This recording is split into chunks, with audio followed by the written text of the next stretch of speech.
Saudara-saudariku yang terkasih, hari ini Rabu 3 Juli 2024. Saya Romo Siga dari Paroki Santo Yusuf, Surabaya. Dalam nama Bapa dan Putra dan Roh Kudus, amin. Gereja merayakan pesta Santo Thomas Rasul.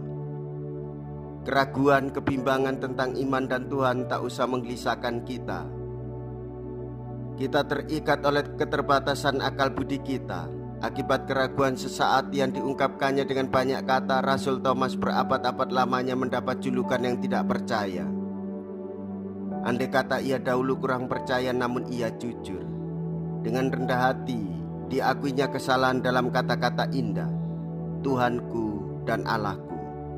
Bertahun kemudian Thomas yang tak percaya itu gugur, karena bagaimanapun ia tetap teguh mengimani Tuhan dan Allahnya.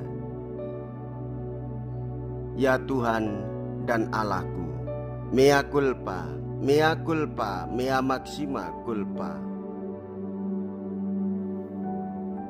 Marilah kita berdoa.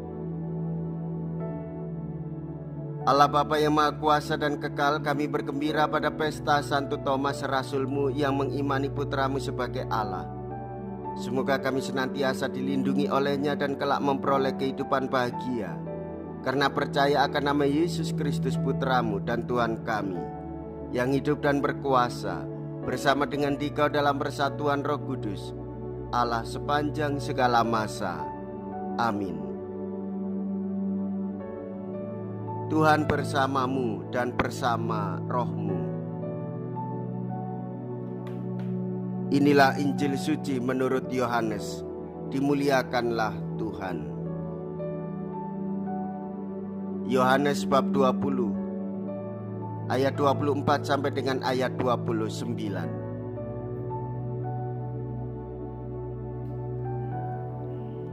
Pada hari Minggu Paskah, ketika Yesus menampakkan diri kepada murid-muridnya, Thomas, seorang dari ke-12 murid yang juga disebut Didimus, tidak ada bersama-sama mereka. Maka kata murid-murid yang lain itu kepadanya, "Kami telah melihat Tuhan." Tetapi Thomas berkata kepada mereka, "Sebelum aku melihat bekas paku pada tangannya, dan sebelum aku mencucukkan jariku ke dalam bekas paku itu dan mencucukkan tanganku ke dalam lambungnya, aku sama sekali tidak percaya." 8 hari kemudian murid-murid Yesus berada kembali dalam rumah itu, dan Thomas bersama-sama dengan mereka. Sementara pintu-pintu terkunci, Yesus datang. Ia berdiri di tengah-tengah mereka dan berkata, "Damai sejahtera bagimu." Kemudian ia berkata kepada Thomas, "Taruhlah jarimu di sini dan lihatlah tanganku. Ulurkanlah tanganmu dan cucukkanlah ke dalam lambungku, dan jangan engkau tidak percaya lagi, melainkan percayalah." Thomas menjawab kepadanya, "Ya Tuhanku dan Allahku." Kata Yesus kepadanya, "Karena telah melihat aku, maka engkau percaya. Berbahagialah mereka yang tidak melihat, namun percaya." Demikianlah sabda Tuhan. Terpujilah Kristus.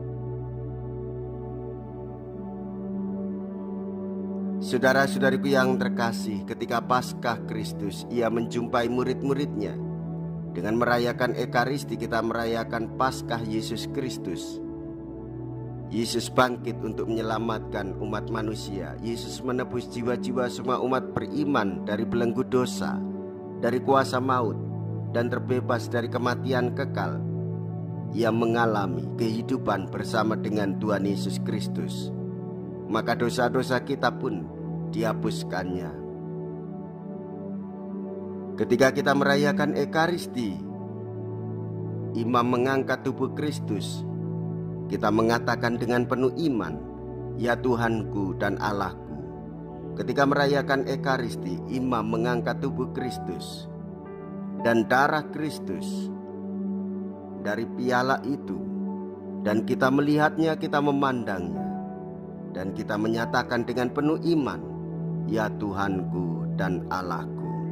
Kata-kata ini bersumber dari Santo Thomas yang mengimani Tuhan Yesus. Maka kita belajar dari Santo Thomas untuk terus-menerus merayakan Ekaristi dan semakin dalam mengimani Yesus. Jikalau kita berani hidup menderita dalam Yesus, maka kita akan dipermuliakan di dalam Kristus. Terpujilah nama Yesus, Bunda Maria, dan Santo Yosef untuk selama-lamanya. Marilah kita berdoa. Allah Bapa Tuhan kami Yesus Kristus, dalam sakramen ini kami benar-benar menyambut tubuh Putra-Mu yang tunggal. Bersama Rasul Thomas kami imani Dia sebagai Tuhan dan Allah kami. Semoga iman itu kami hayati pula sepanjang hidup kami, dengan pengantaraan Kristus Tuhan kami. Amin. Tuhan beserta kita sekarang dan selama-lamanya. Semoga Allah yang Maha Kuasa memberkati saudara sekalian, Bapa dan Putra dan Roh Kudus. Amin.